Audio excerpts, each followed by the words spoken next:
Vamos deduzir hoje a equação que é utilizada para calcular a elevação ebullioscópica.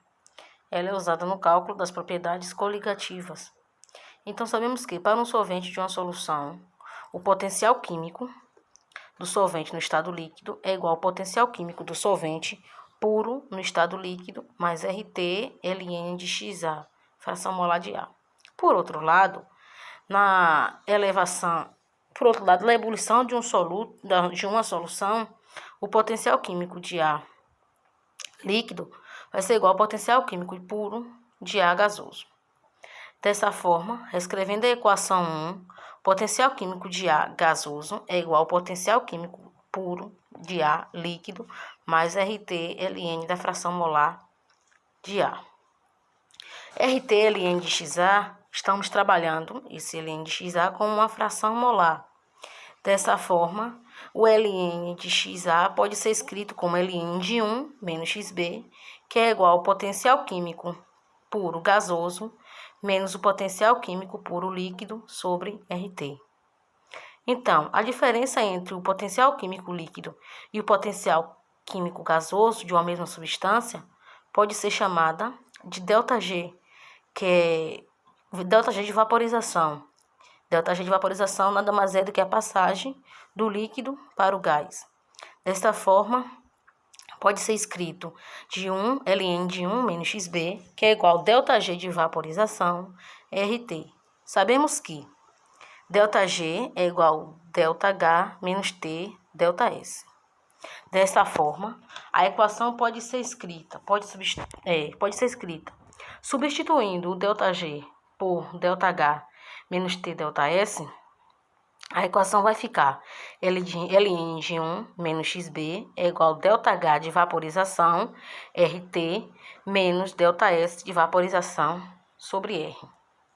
Então, sabemos que, como referência o livro de Atkins, vamos tomar como referência ele, para o solvente puro, esse XB vai ser igual a zero.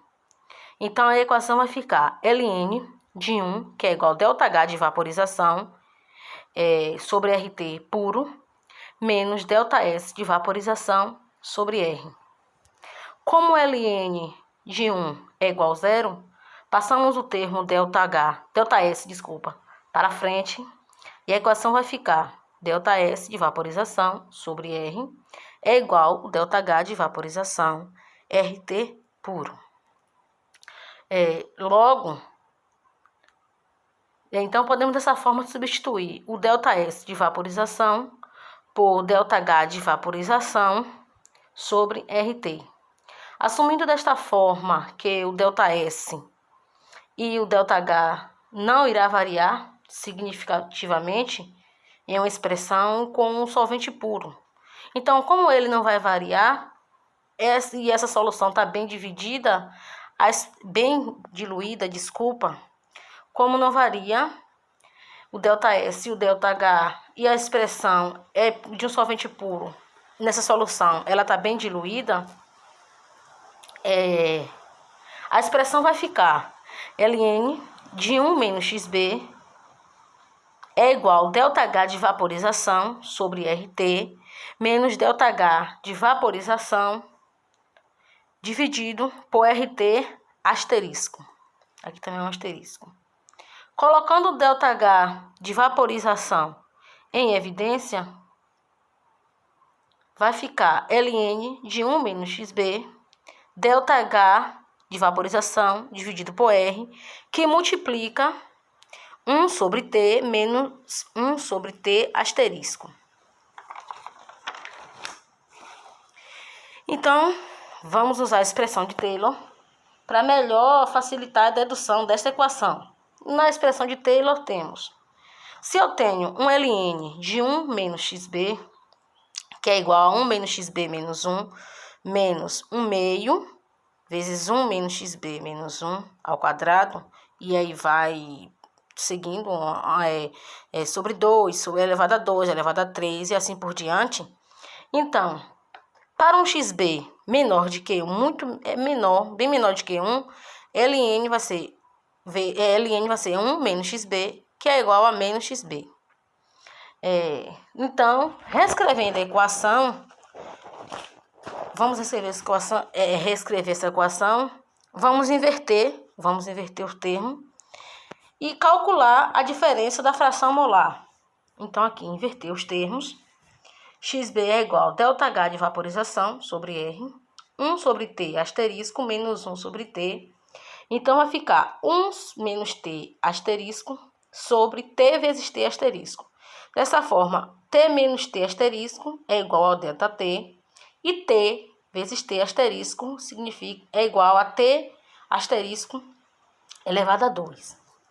Então, IXB substituindo, vai ficar dessa forma. Então, dessa forma, a equação vai ficar ΔT é igual a RT. ΔT é igual a RT. Então, XB vai ser igual a ΔH de vaporização, ΔT, que foi o que a gente achou aqui, que foi o resultado da fração molar, a diferença entre essa fração, que ficou ΔH de vaporização, ΔT, dividido por RT asterisco ao quadrado, que foi o resultado dessa equação daqui. Desta forma, a equação ficará ΔT é igual a RT puro ao quadrado, dividido por ΔH de vaporização vezes XB. Como poderíamos deixar essa expressão como está aqui? Parar por aqui essa expressão. Mas a equação que vimos na maioria dos exercícios está em exemplo de molaridade.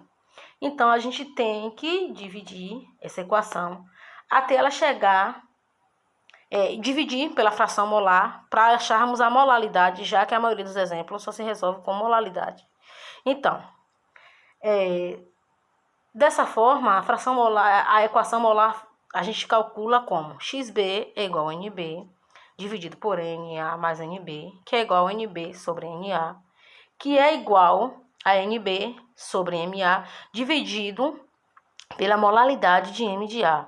Isso aqui vai ficar tudo é igual a B, molaridade de M de A.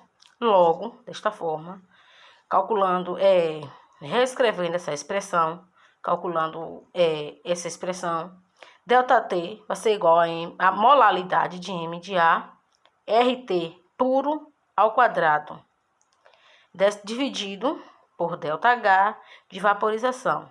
Aqui é a mesma expressão aqui de cima. A diferença é que estamos agora trabalhando com a molaridade. Para achar a partir da molaridade de cada questão, que a maioria dos exemplos que a gente vê é com molaridade vezes B. Aqui já é a constante ebulioscópica. Desta forma, a equação geral, podemos escrever essa equação geral como ΔT, constante ebulioscópica, que é essa expressão daqui de cima, vezes B. Esta aqui é a expressão geral, a equação geral de ebulioscopia, utilizada para calcular ebulioscopia, elevação ebulioscópica. Então, esta daqui é a expressão geral. ΔT é igual a K vezes constante ΔT é igual a constante ebulioscópica vezes B. Aqui é a expressão geral da ebulioscopia.